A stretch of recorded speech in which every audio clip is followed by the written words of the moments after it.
느헤미야 8장 1절에서 10절까지 저와 여러분들이 한 절씩 교독하겠습니다. 그러고 나서 일곱째 달이 됐고 그때 이스라엘 자손들은 모두 자기 마을에 있었습니다. 그때 모든 백성들이 물문 앞 광장에 일제히 모였습니다. 그러고는 학사 에스라에게 여호와께서 이스라엘에게 주신 모세의 율법책을 가져와 읽어달라고 했습니다. 그리하여 일곱째 달 1일에 제사장 에스라가 남녀 회중과 알아들을 말한 모든 백성들 앞에 율법책을 들고 나왔습니다. 그리고는 물문 앞 광장에서 남녀와 알아들을 만한 모든 사람들에게 이른 아침부터 정오까지 율법을 큰 소리로 낭독했습니다. 그러자 모든 백성들이 그 율법책에 귀를 기울였습니다. 학사 에스라는 그 행사를 위해 특별히 만든 높은 나무 강단에 서 있었습니다. 그 오른쪽에는 마띠디아, 스마, 아나야, 우리야, 힐기야, 마아세야가 서고 그 왼쪽에는 브다야, 미사엘, 말기야, 하숨, 하스바다나, 스가랴, 무슬람이 함께 있었습니다. 에스라가 백성들 위에 서서 그들이 보는 앞에서 그 책을 펼쳤습니다. 그가 책을 펴자 백성들이 다 일어났습니다. 에스라가 위대하신 하나님 여호와를 찬양하자 온 백성이 손을 들고 아멘 아멘 하고 대답하며 얼굴을 땅에 대고 납작 엎드려 여호와께 경배했습니다. 예수아, 바니, 세레바, 야민, 악굽, 사브데, 호디야, 마아세야, 그리다, 아사랴, 요사밧, 하낫, 블라야와 레위 사람들이 거기 서 있는 백성들에게 율법을 설명해 주었습니다.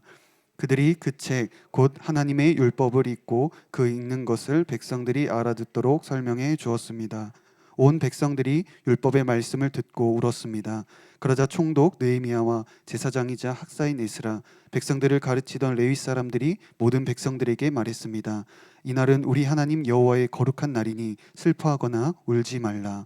느헤미야가 그들에게 말했습니다. 가서 좋은 음식과 단 것을 마시고 아무것도 준비하지 못한 사람들에게도 나누어 주라. 이날은 우리 주의 거룩한 날이니 슬퍼하지 말라. 여호와를 기뻐하는 것이 너희 힘이다. 아멘. 예, 말씀 나누겠습니다. 제가 처음에 결혼을 했을 때 아내하고 사이에 생각지 못한 갈등이 있었어요. 제가 원래 아내하고 제가 연애 기간이 좀 깁니다. 8년 연애를 했는데 하면서 제가 주장이 너무 세가지고 다투는 일이 많이 있었어요. 그래가지고 이제 서울 곳곳을 다니면 지금도 기억나는 장소들이 있습니다. 성지순례하면 서울을 다 돌 수 있어요. 싸웠던 곳들이. 그래가지고 근데 이제 결혼했는데 그런 일 없을 줄 알았는데 또 갈등이 있는 거예요. 생각지 못한 갈등은 어디서 시작된 것이었냐면은 제가 원래 결혼하기 전에 이제 부모님과 살고 있을 때는 빨랫감이 생기면 그냥 세탁기에 넣었거든요. 그러면 그냥 이제 세탁이 되었어요.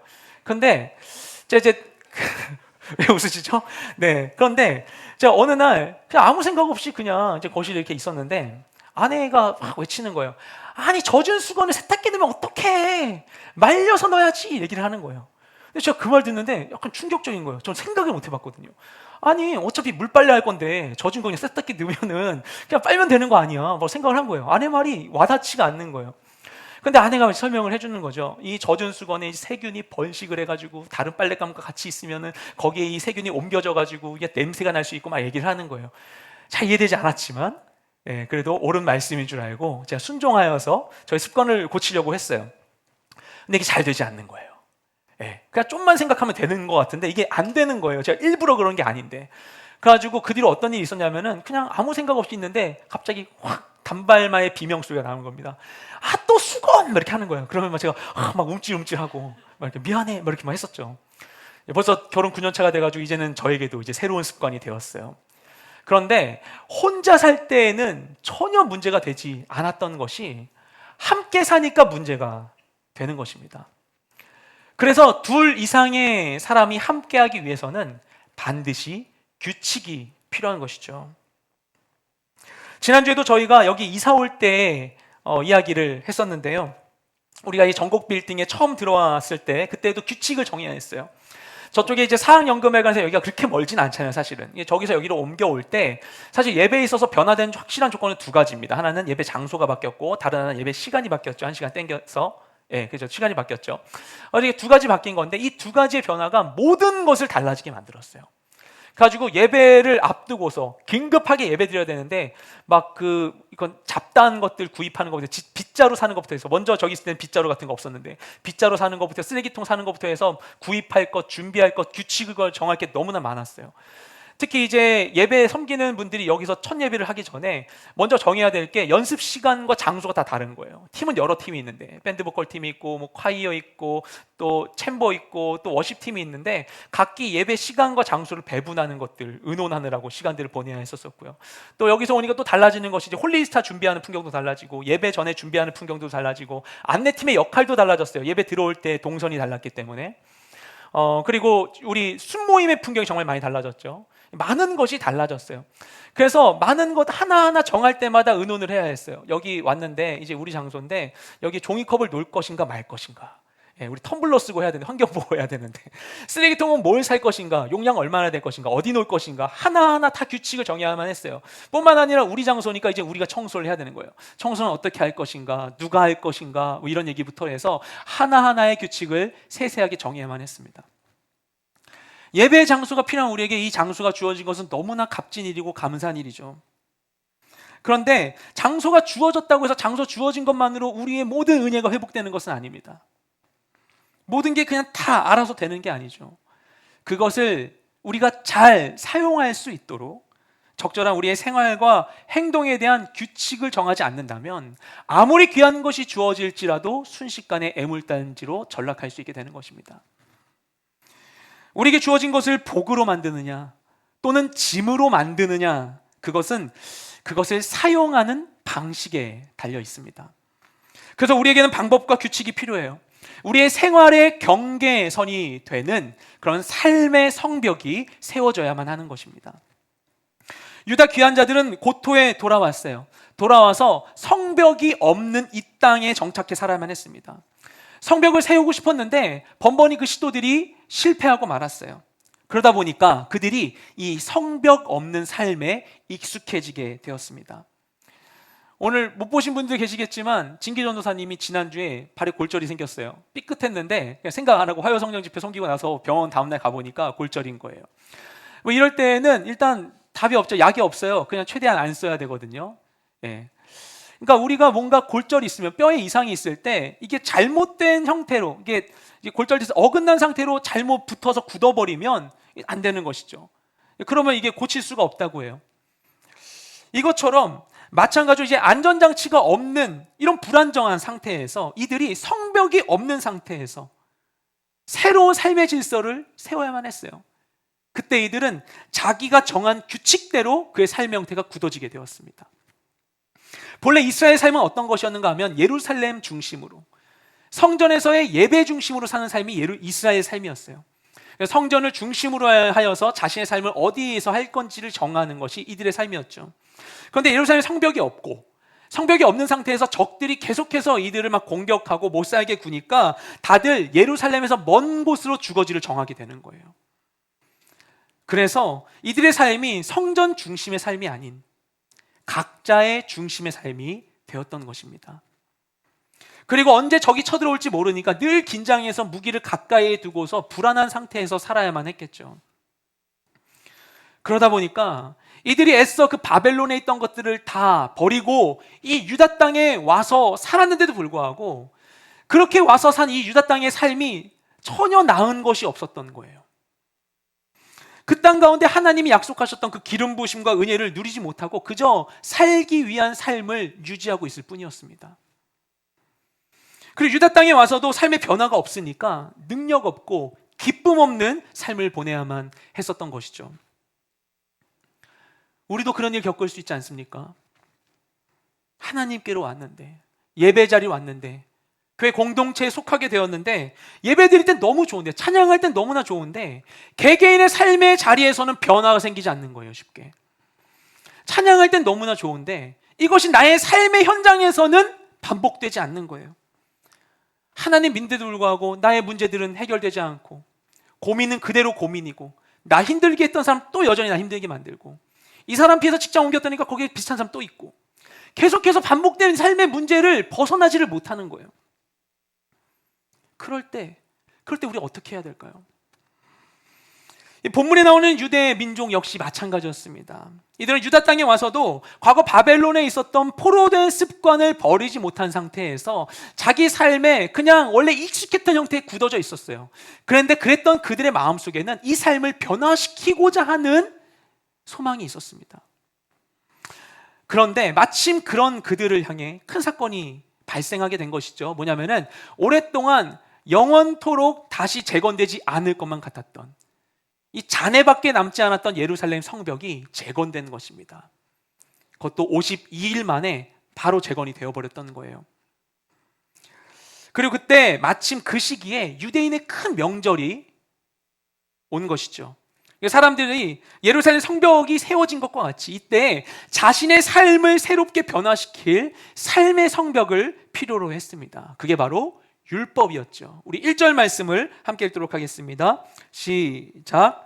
그러고 나서 7째 달이 됐고 그때 이스라엘 자손들은 모두 자기 마을에 있었습니다. 그때 모든 백성들이 물문 앞 광장에 일제히 모였습니다.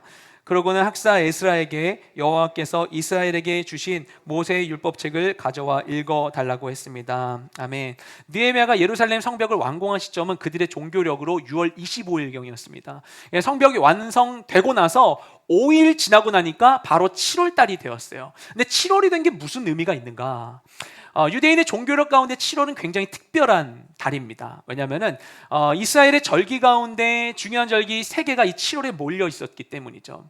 이스라엘의 그 종교력에서는 크게 이 절기가 둘로 구분돼요. 봄절기, 가을절기를 합니다. 봄절기에 있는 것이 6월절이고요. 여름을 지나서 가을에 이게 이들의 이 7월이 우리의 지금 달력으로는 9월, 10월이에요. 그래서 실제는 다 가을이죠. 그 가을에 맞이하는 이 7월에 있는 절기가 7월 1일에 있는 나팔절, 10일에 있는 대속죄일 욤키푸르이고요. 그리고 15일부터 일주일간 초막절을 지내게 됩니다.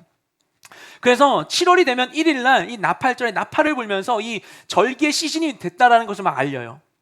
그리고 이제 10일이 되면 이 대속죄일 1년에 단 한 번 모든 백성이 모여서 우리 민족의 죄를 하나님께 회개하는 이 희생제사를 드리고 대제사장이 그 양의 피를 가지고 지성소에 1년에 단 한 번 들어가는 날이 바로 그날인 것이죠.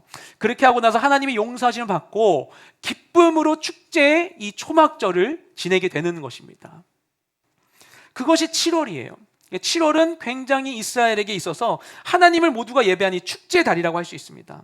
그런데 성벽을 완공하자마자 바로 7월이 된 것이죠. 그러자 그때 이 시점에 이곳저곳에 흩어져 살고 있었던 유대인들이 너나 할 것 없이 다 예루살렘으로 모였어요. 근데 너무나 많은 사람들이 모여서 이들이 이 성벽 안에 있기에는 성벽이 너무 좁은 거예요. 그래서 이들이 성벽 밖에 동편의 물문 앞 광장에 집결하게 되었습니다. 그렇게 이들이 특별한 날, 특별한 장소, 그렇죠? 성벽이 다시 세워졌으니까 특별한 장소에 모여서 무엇을 했는가? 그들은 학사 에스라를 향하여서 우리를 위해서 율법책을 가져와서 읽어달라고 요청합니다. 이 7월 1일이었어요, 그날이. 7월 1일은 나팔절입니다. 나팔절에 무엇을 한지에 대한 규례가 율법에 나와 있는데 나팔절은 이날은 일을 쉬어요. 일을 쉬고 모여가지고 이제 나팔도 불지만 희생제사를 드려요. 나팔절에 기록되어 있는 이 규례의 순서 가운데에는 율법 낭독 순서는 없습니다. 그러니까 이 사람들이 나팔절을 보냈는데 원래 나팔절에 없는 이례적인 요청을 하고 있는 거예요. 율법을 우리에게 읽어달라. 율법은 히브리어로 토라라는 단어입니다. 이 토라는 기본적으로 뭘 의미하냐면 구체적인 성경의 일부분이에요. 모세오경이라고 우리 하는 성경의 제일 앞부분, 모세가 쓴 창세기, 출애굽기, 레위기, 민수기, 신명기, 이것을 일컬어서 토라라고 합니다. 근데 이 토라라는 용어가 좀 더 광의의 의미로 쓰이기도 해요. 그래서 구약 전체를 표현할 때 토라라는 말이 쓰이기도 해요. 타나크인데 구약은 토라라고 하기도 합니다. 보다 더 확장할 경우에 이 구약 성경에다가 이 율법에 대한 랍비들의 해설서인 미시나와 게마라를 합쳐서 탈무드 전체를 일컬어서도 토라라고 합니다. 토라는 기본적으로 하나님이 우리에게 주신 말씀이에요. 그런데 이 토라라고 하는 단어를 직역하면 그 뜻이 법이라는 의미입니다. 법. 그러니까 우리의 종교법, 제사법 이런 법이 아니라 우리 일상생활 가운데 지키며 살아야 하는 일반 법을 의미하는 거예요. 그리고 이 단어 토라라고 하는 단어의 의미만 그런 게 아닙니다. 그러니까 이스라엘 사람들 만나가지고 현대 히브리어로 토라라고 하면 그냥 법 얘기하는 거예요. 근데 이제 단어의 뜻만 토라인 것이 아니라 하나님께서 처음 이들에게 이 토라, 말씀, 율법을 주신 이유도 바로 그것을 위해서 주신 것이었어요. 이들이 언제 받았습니까? 이스라엘 백성이 출애굽한 다음에 시내산에서 하나님께 이 말씀을 받잖아요. 왜 받습니까? 이들이 광야를 지나서 가나안 땅 가서 거기서 하나님 나라를 세우고 하나님 나라 백성으로 살아야 되기 때문에 그 땅에서 살아야 될 그들의 법을 하나님 주신 거였어요. 왜냐하면 그 전까지 그들은 이집트의 생활에 익숙해져 있었기 때문에 그곳의 법이 아닌 하나님의 법과 질서를 따라 살아가도록 이들에게 율법을 주신 것이었어요. 처음 율법이 주어진 이유는 바로 그것 때문이었습니다. 삶을 변화시키기 위해서였던 것이죠. 하나님께서 처음 우리에게 말씀을 주신 이유가 바로 이거예요. 이 모세오경 주신 이유가 여기 있는 것입니다. 하나님 우리에게 말씀을 주신 이유가 신앙적인 글을 읽으면서 뭔가 종교적인 지식을 얻으라고, 기독교 교양을 함양하라고 우리에게 주신 게 아니에요. 처음부터 말씀은 우리가 하나님과 동행하면서 자신의 삶을 개혁할 수 있는 방법이 무엇인가를 우리에게 알려주신 게 바로 하나님의 말씀인 것입니다. 유다 귀환민들은 바로 그 토라를 우리에게 읽어달라고 지금 얘기하고 있는 거예요. 완성된 예루살렘 성벽 앞에 모두 모여서 이 변화된 시대 가운데 자신들의 삶을 변화시킬 방법이 무엇인가를 이들은 너무나 알고 싶었던 것입니다. 그러면 그들에게 법이 없었습니까? 이 당시에 이들을 지배하고 있었던 건 페르시아예요. 페르시아는 고도로 발달된 문명을 갖고 있는 국가였습니다. 이들은 이미 오래된 굉장히 고도화되어 있는 기록 문화를 갖고 있는 그런 나라였어요. 그래서 기록을 전문으로 하고 있는 공무원들을 열심히 키우고 많은 방대한 기록들을 당시에 남겼던 것입니다. 법이 없습니까? 이들이 살았던 것이, 이들은 페르시아 초창기에 이제 온 거지만 이들은 오랜 세월 동안 바벨론 치하에서 살았잖아요. 근데 이 성경에 나오는 바벨론, 신바빌로니아하고 과거에 이때로부터 1000년 전에 구바벨로니아 일대, 그때 함무라비 법전이 있었어요. 우리가 아는. 그러니까 1000년 전에 이미 함무라비 법전을 가졌던 사람들이에요. 그들이 얼마나 고도로 발달되어 있는 성문법을 갖고 있었겠습니까? 이들 법을 잘 알고 있었어요. 법에 의거해서 귀환하는 거예요. 근데 열심히 그 법을 따라 살았는데, 세상법 따라 살았는데, 세상이 법에서 얘기해 주는 대로 잘 살라고 하는 대로 열심히 살았는데 그것이 자신의 삶을 변화시키지 못하는 거예요. 그렇게 열심히 살았는데도 불구하고 기쁨이 없는 거예요. 만족이 없는 거예요. 인생의 가치를 발견하지 못하는 거예요. 이들은 그 상황 가운데에서 자신의 삶의 의미를 새롭게 해줄 무언가를 찾아 헤매고 있었던 것입니다. 그러자 에스라가 그들의 요청대로 율법을 낭독하게 되죠. 우리 2절 3절 말씀을 함께 읽도록 하겠습니다. 시작. 그리하여 7째 달 1일에 제사장 에스라가 남녀 회중과 알아들을 만한 모든 백성들 앞에 율법책을 들고 나왔습니다. 그리고 물문 앞 광장에서 남녀와 알아들을 만한 모든 사람들에게 이른 아침부터 정오까지 율법을 큰 소리로 낭독했습니다. 그러자 모든 백성들이 그 율법책에 귀를 기울였습니다. 아멘. 백성들이 율법을 읽어달라고 하니까 에스라가 율법책을 가지고 와서 그들 앞에서 읽었어요. 그리고 이 날이 아까도 말씀드렸지만 이 날은 유대 종교력으로 7월 1일이었습니다. 이게 이 종교력에 따르면 나팔절이었죠. 근데 이 날의 의미를 우리가 잘 알기 원한다면, 제대로 알기 원한다면 조금 어렵지만 당시 유대인들이 지키고 있었던 그들의 역법의 문화를 우리가 이해할 필요가 있습니다. 당시 유대인들은 2개의 달력을 동시에 사용했어요. 마치 우리나라에서 음력과 양력을 함께 쓰는 것처럼 그들도 2개의 달력을 썼어요. 지금 이스라엘도 2개의 달력을 씁니다. 우리가 종교력을 얘기하는 이 종교의 이 달력이 있고요. 또 하나가 우리 지금 쓰는 이 태양력을 함께 지금 이스라엘 쓰고 있어요. 그래서 이스라엘 휴일은 우리랑 다르죠. 밤과 낮의 개념도 다릅니다. 실제로. 근데 이 당시에 유대인들은 2개 달력 썼는데 하나는 민간력이라 부르는 달력이에요. 그것은 당시에 농경 생활을 위하여서 언제 씨 뿌리고 언제 해야 되는지 이런 삶에 대한 이런 달력으로 그 근동 지역에서 일반적으로 통용되는 달력이었어요. 또 하나의 달력은 무엇인가 하면은 하나님께 제사를 지내고 절기를 지키는 것이 정리되어 있는 종교력이었습니다. 하나님께서 이스라엘 백성을 출애굽시키실 때 마지막으로 있었던 재앙이 그때 유월절을 드리게 되었죠. 첫 번째 유월절 드릴 때 하나님 뭐라고 말씀하시냐면은 이 날을 너희의 첫째 달로 삼아라 라고 말씀하십니다. 그렇게 하면서 그때를 1월로 삼아서 진행된 것이 종교력이에요. 근데 이 일반적으로 썼던 이 민간력과 종교력은 6개월의 차이를 두고 이렇게 진행이 되고 있었어요. 그래서 이날 7월 1일, 종교력으로 7월 1일인 이날, 나팔절인 이날이 민간력으로는 언제였는가? 이날은 민간력으로 1월 1일이었습니다. 그래서 정리하자면 두 개의 달력을 썼기 때문에 이날은 나팔절이면서 동시에 설날이었던 것이죠. 이스라엘은 지금도 그때를 신년으로 삼아요. 로쉬 하샤나라는 그들의 명절입니다. 해의 머리, 1년의 머리라는 뜻이에요. 그날 이제 풍습이 사과를 꿀에 찍어 먹거나 아니면 석류를 먹어요. 하나님의 복을 바라면서. 이게 로쉬 하샤나, 지금도 우리로 치면 9월 달경에 있습니다. 그들에게는 이게 신년인 거예요. 그래서 이날에 이들은 나팔을 불면서 절기의 시작을 알리면서 주기적으로 그것이 한 해의 시작을 알리는 일이었던 것이죠. 그런데 그날에, 바로 그날, 원래 나팔 불면서 절기의 시작과 한 해의 시작을 알려야 되는 바로 그날에 모든 유대 백성이 모인 자리에서 나팔이 울려 퍼지지 않고 율법 낭독 소리가 울려 퍼졌던 것입니다. 굉장히 의미심장한 장면 아니에요? 이것이 오래전에 예루살렘이 파괴되고 바벨론 포로로 끌려갔던 그들에게 이제서야 우리가 회복한 새로운 시즌이 왔다라고 하는 하나님의 나팔 소리에 사인이 되었을 것입니다. 본래는 나팔을 불면서 새해가 되었다, 이제 명절 됐다, 축제다라고 해야 되는 것인데 그날에 나팔 대신 율법을 선포하면서 이제 새날이 왔다, 하나님이 우리를 회복시키실 새로운 때가 왔다라고 선언하게 되었던 것입니다. 과거 바벨론의 이 포로대였던 것에 익숙해져 있었던 삶의 습관을 털어버리고 이제 하나님께서 우리에게 주셨던 법을 따라 삶을 개혁해야 할 때라고 선언하는 것입니다.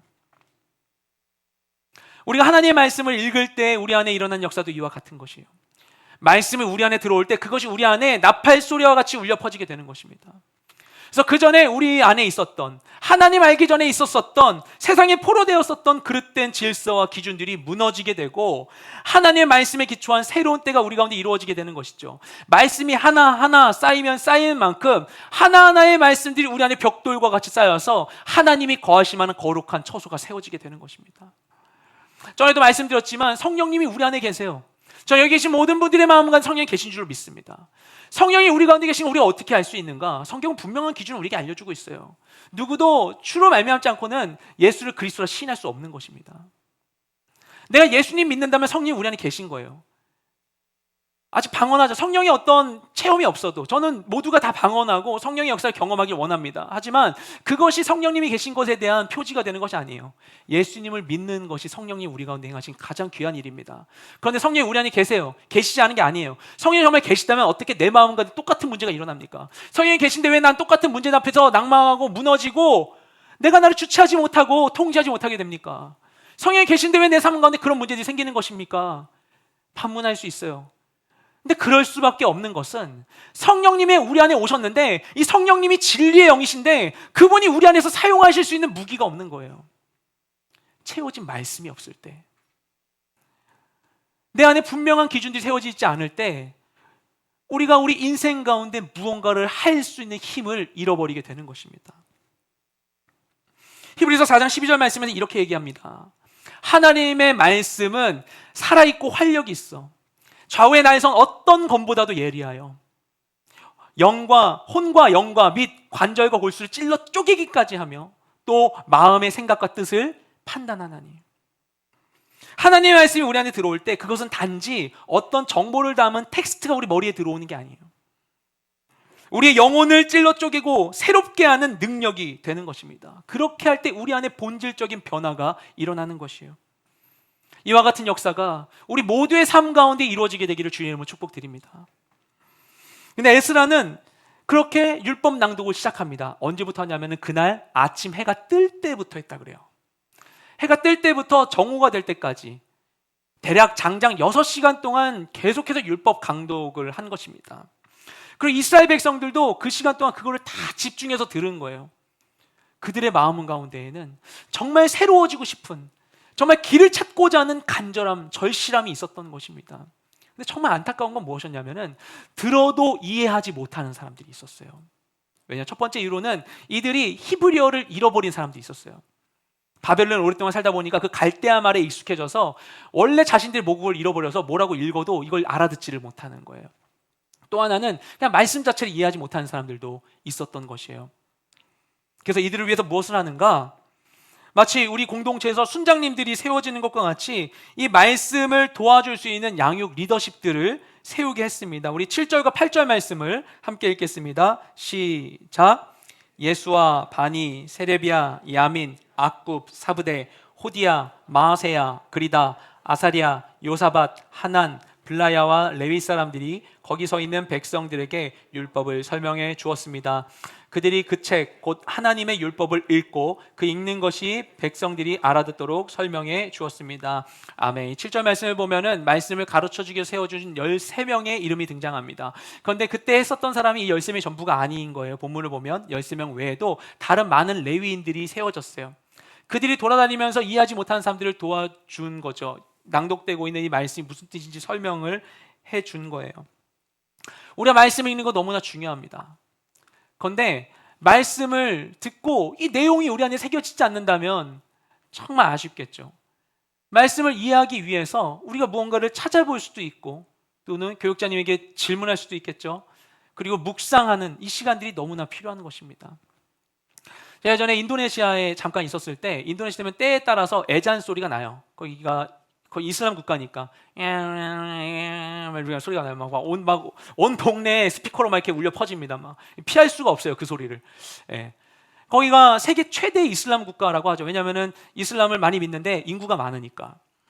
근데 그곳에서 그렇게 열심히 사람들이 모스크를 가가지고, 사실 인도네시아는 이슬람이 되게 나중에 전파된 국가예요. 근데 그게 전국을 휩쓴 거예요. 근데 어쨌든 간에 그곳에 이 모스크들이 있는데 그곳에서 아이들 교육을 하면서 아이들에게 이 꾸란 낭독 대회를 해요.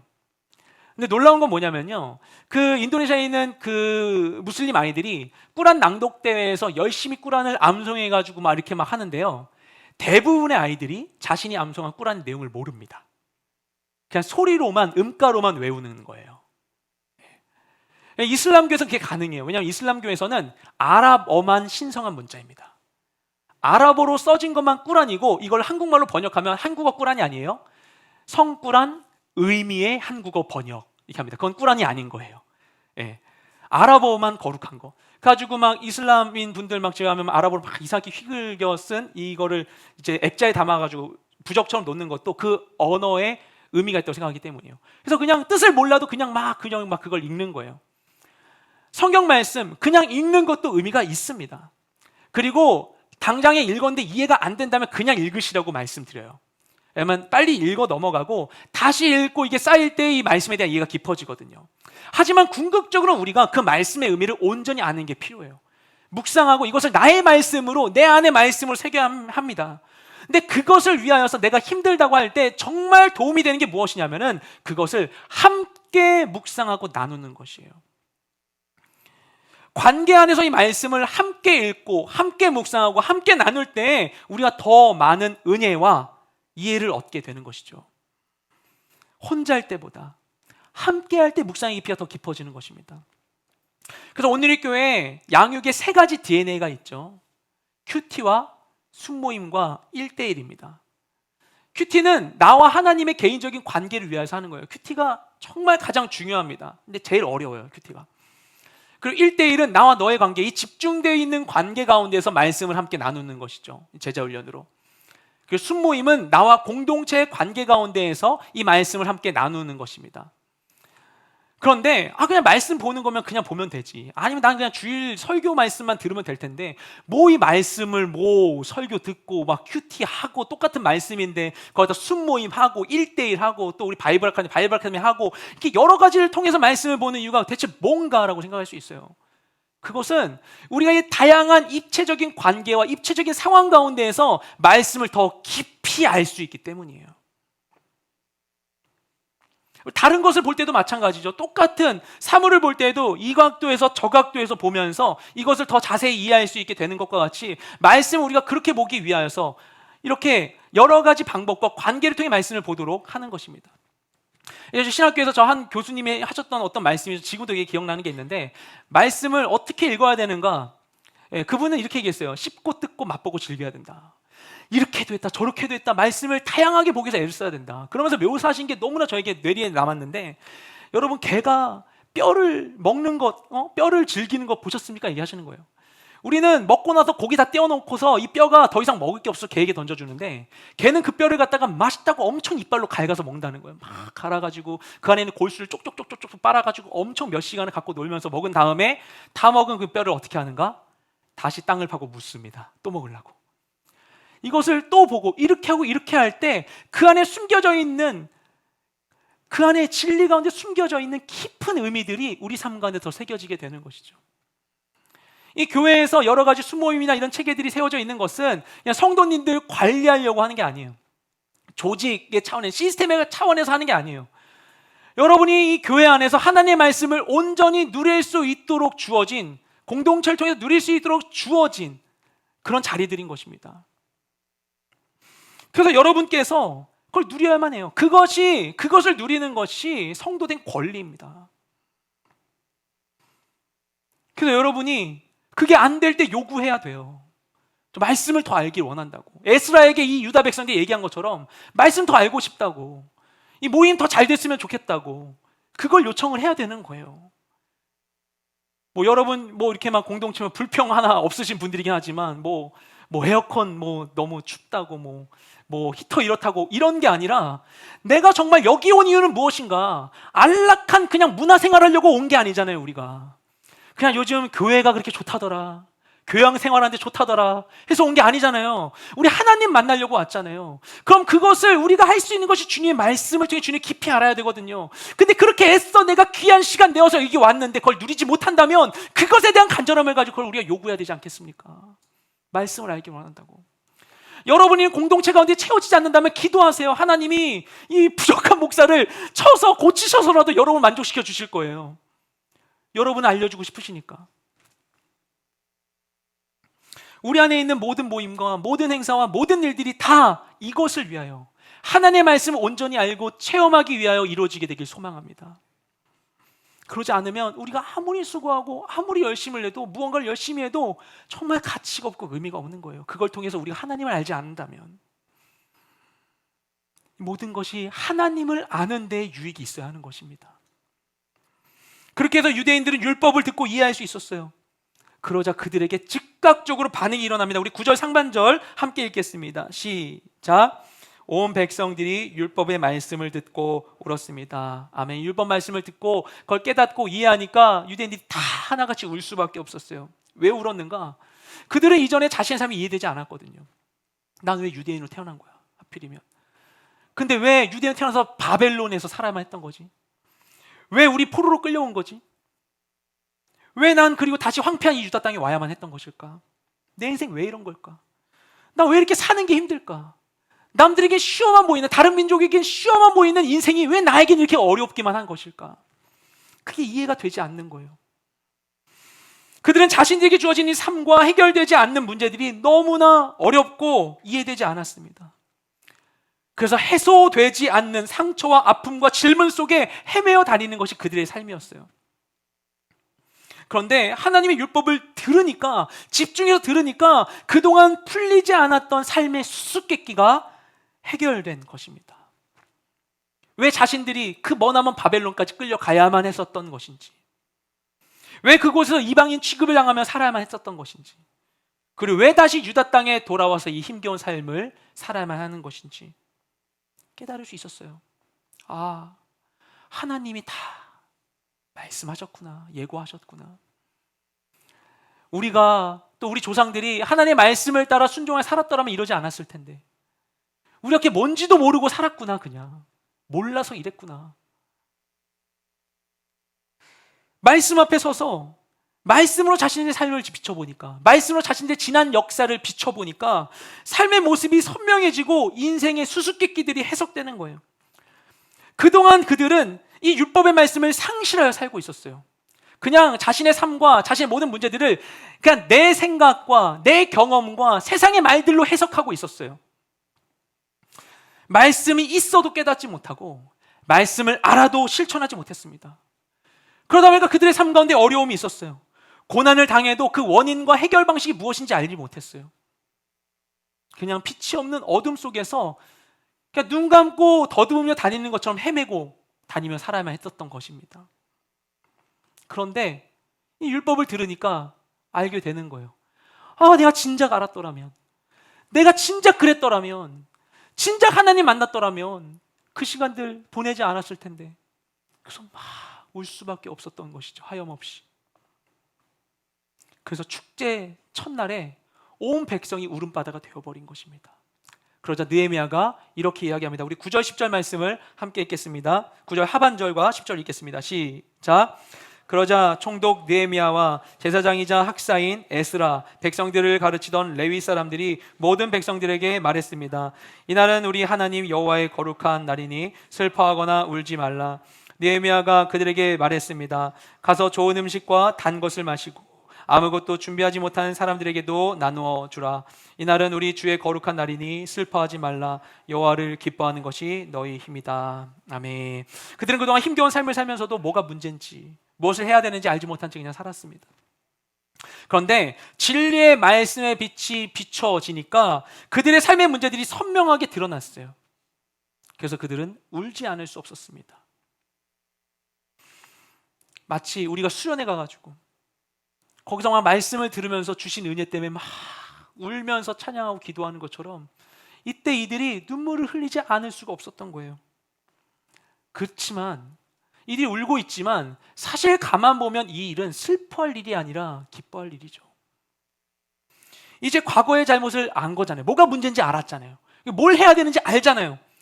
앞으로 갈 방향을 이제 알게 됐으니까 과거의 습관적인 발걸음을 돌려서 새로운 길로 나아가면 되는 것입니다. 제가 생각이 났던 부분이 영화 미션을 제가 정말 재밌게 봤었었는데 거기에 보면은 두 신부가 나오는데 한 명이 원래는 그 과라니족들 사람들을 노예에 사냥을 해서 팔던 사람이죠. 그래서 나중에 회심을 한 다음에 과라니족에게 가는데 가는 길에 그가 무거운 이 짐들을 만들어서 이걸 짊어지면서 가요. 너무나 미안해서 자신의 죄 때문에. 그리고 끙끙대면서 그걸 떨어뜨리면 다시 잡고 다시 올라서 끙끙대면서 과라니족이 사는 그 산이 높은 마을까지 왔습니다. 그러자 그를 향하여서 과라니족들이 놀라게 되죠. 그리고 오는데 한 사람이 칼을 들고 다가와요.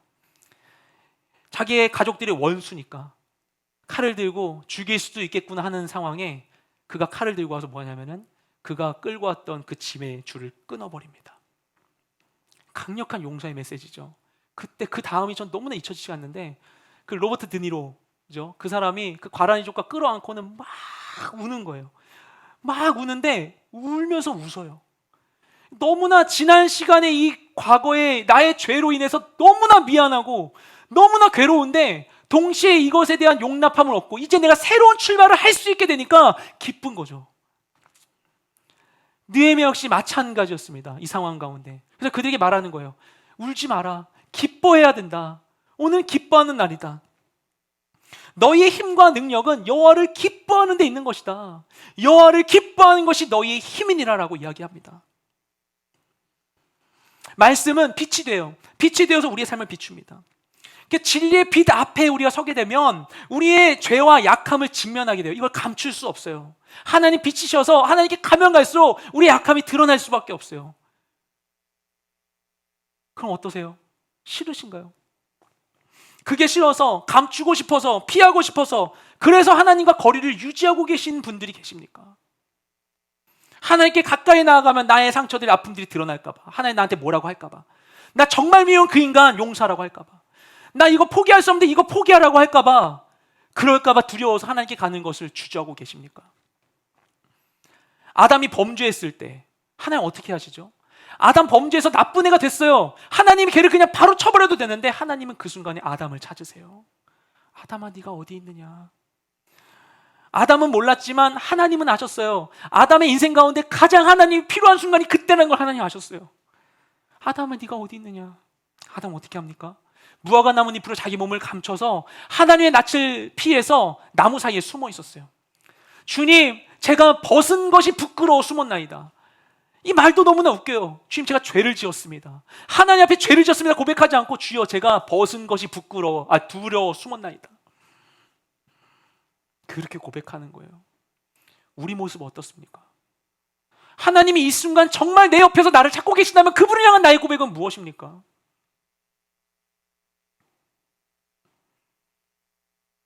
하나님 앞에서 나의 상처나 잘못이 드러날까 봐서 하나님 나한테 막 잔소리하고 혼내고 벌 줄까 봐 그게 무서워서 감추고 숨기고 잊어버리려고 하십니까? 하지만 빛 가운데 드러나는 것은 사실 저주가 아니라 은혜입니다. 오히려 그게 감춰지고 내가 인지하지 못해서 문제가 되는 거예요. 죄가 죄인 줄 몰라서 문제가 되는 거예요. 하나님이 우리 삶에 빛을 비추시는 것은 우리를 비난하고 수치스럽게 만들려고 그러려고 하는 게 아니에요. 오히려 문제를 드러내고 구원해 주려고 우리에게 비춰주시는 것이죠. 막 빛을 비춰서 완전히 드러내가지고 너 거 봐. 넌 그런 애야. 넌 나쁜 애야. 내가 널 혼내줄 거야. 긴장하고 살아.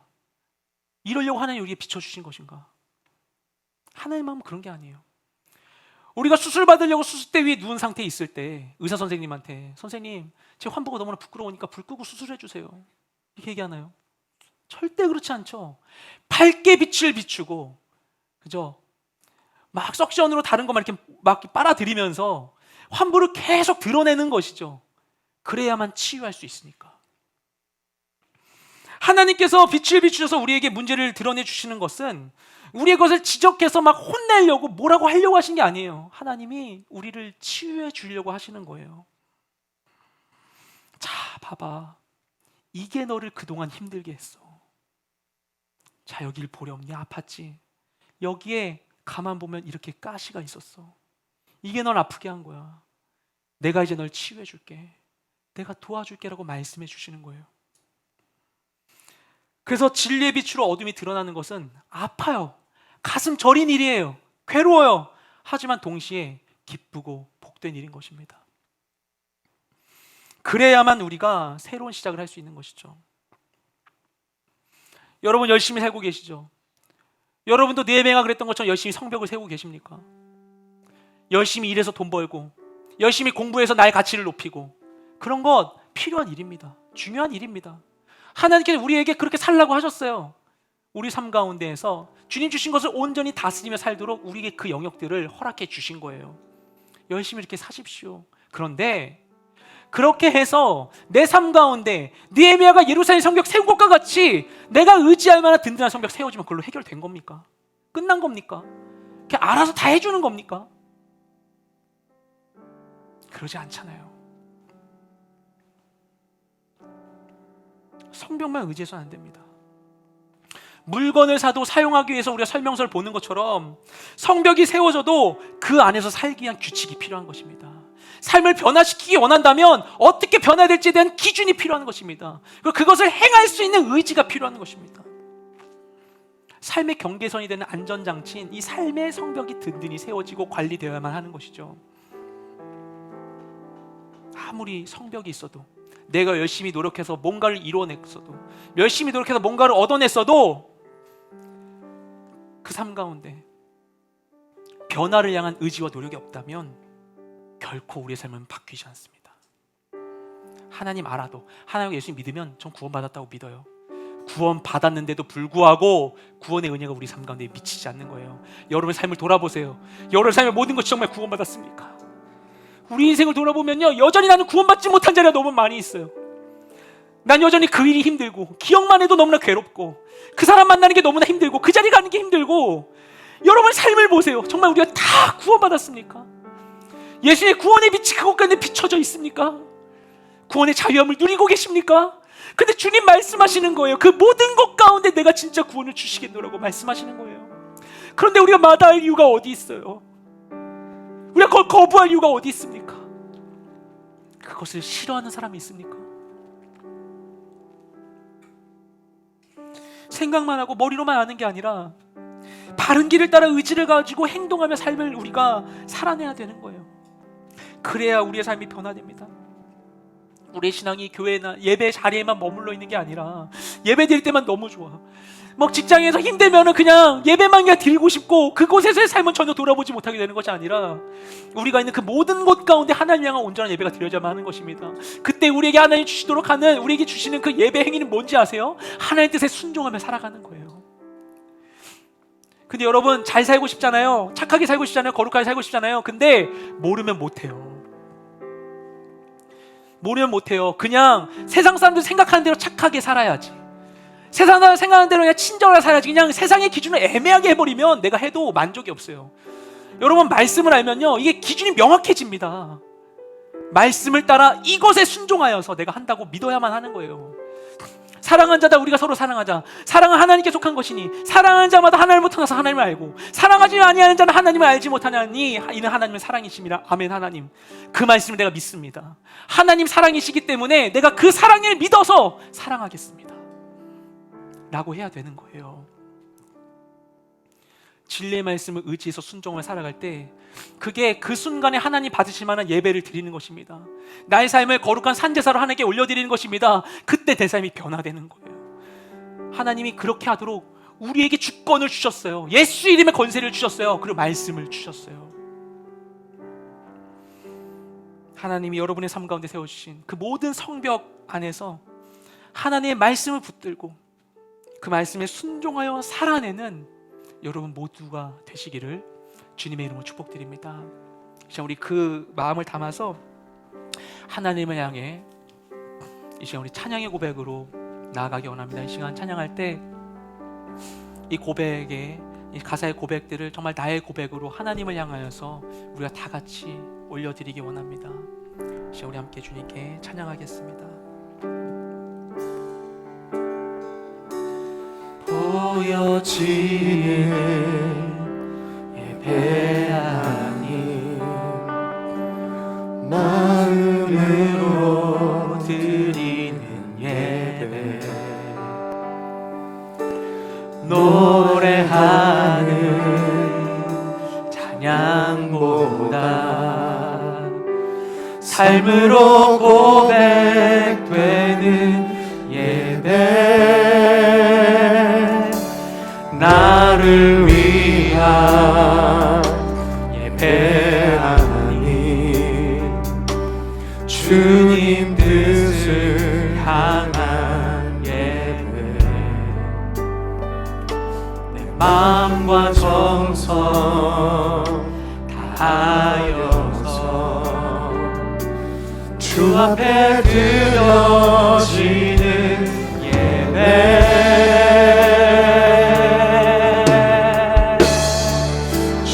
앞에 엎드려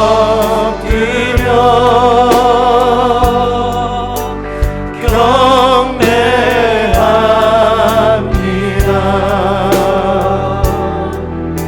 온전한 예배, 내 맘의 예배, 내 모든 것 받기 합당하신 분, 앞에 엎드려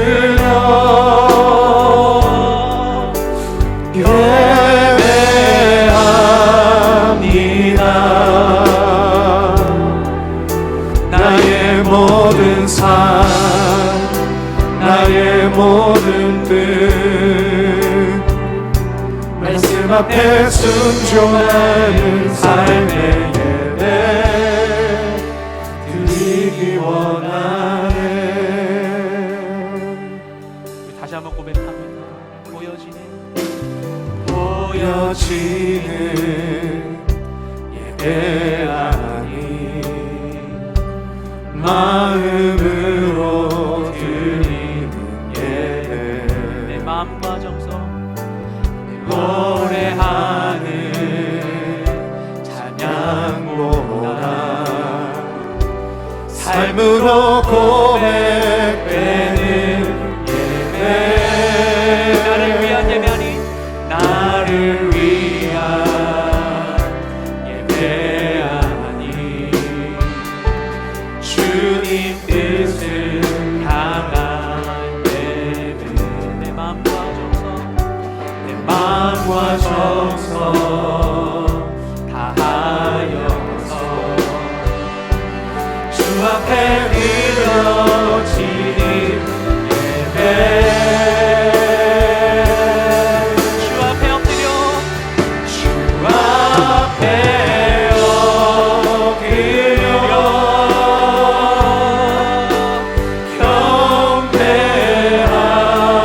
경배합니다. 온전한 예배, 내 맘의 예배,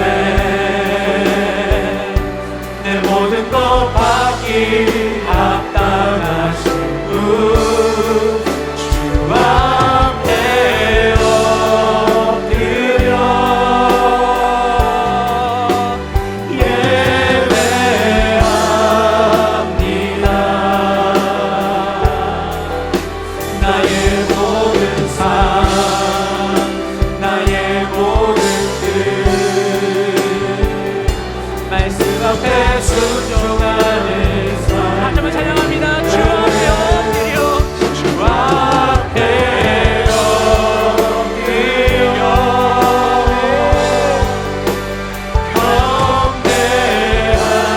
경배합니다.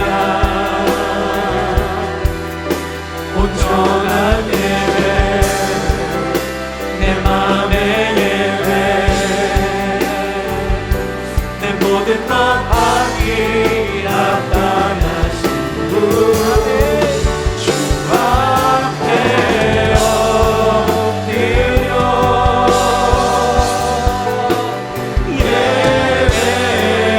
예배합니다.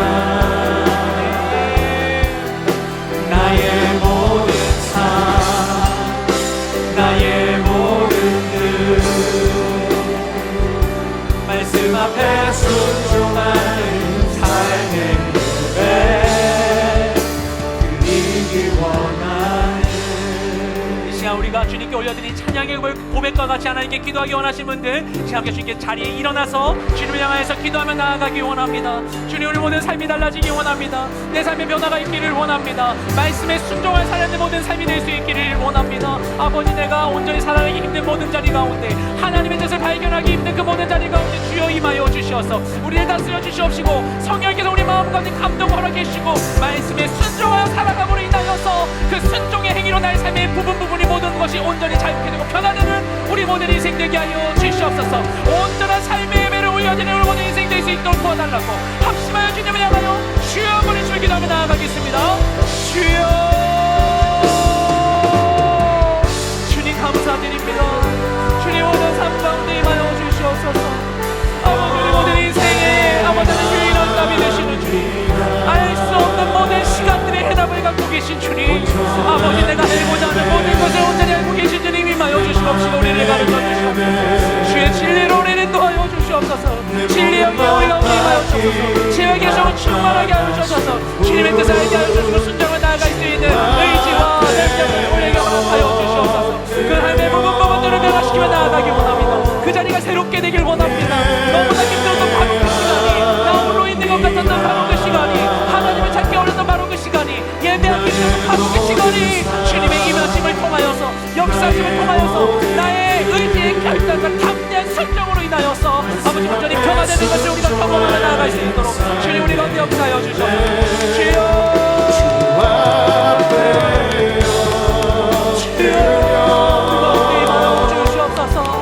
아버지 내 삶을 새롭게 하여 주시옵소서. 아버지 내게 주어진 순간순간들에 주님이 함께 하심으로 인하여서 온전히 구원받은 자리 새롭게 된 자리 아버지 주님 역사하시는 아버지 하나님 거룩하고 아름다운 자리들이 나타날 수 있기를 원합니다. 주님 모든 상황에 임하여 주시옵소서. 내 무엇을 해야 될지 나에게 말씀하여 주시옵소서. 역사하여 주시옵소서. 주님 안에 말씀하여 주시옵소서. 주여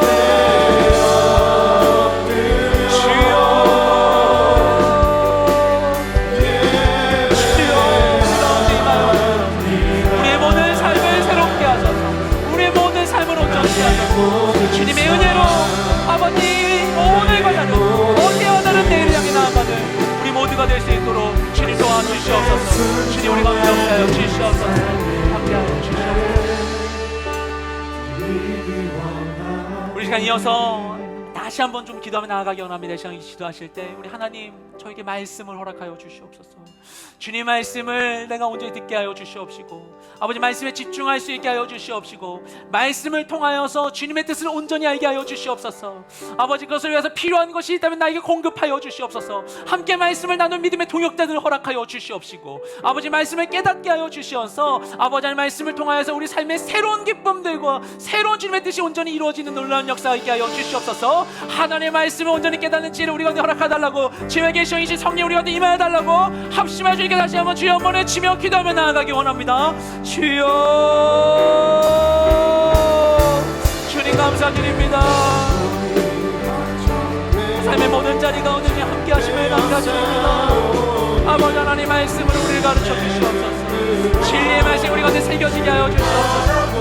부족한 우리 한 사람 한 사람 주님의 말씀을 온전히 할 수 있도록 아버지 말씀을 깨달아 할 수 있도록 말씀이 우리 마음 가운데 심겨질 수 있도록 주님이 역사하시고 우리를 친히 가르쳐 주시옵소서. 주님 우리를 친히 가르치고 역사하여 주시옵소서. 우리 가운데 임하여 주시옵소서.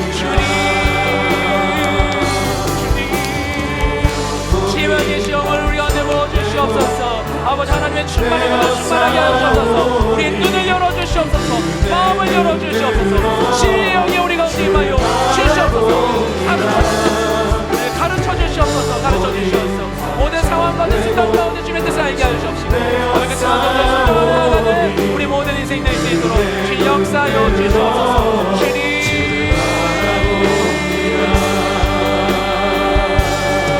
주님 도와주시옵소서. 아버지, 나의 인생에 대한 답을 갖고 계신 주님, 나의 삶의 과거와 현재 미래를 아시는 분 오직 주님밖에 없습니다. 오직 주님밖에 없습니다. 나의 지식과 나의 지혜와 나의 생각과 나의 감정과 나의 경험을 의지하지 아니하고 아버지 세상의 말들을 의지하지 아니하고 오직 주님만 의지하며 나아가는 아버지 우리가 될 수 있도록 나의 삶과 것이 없어요.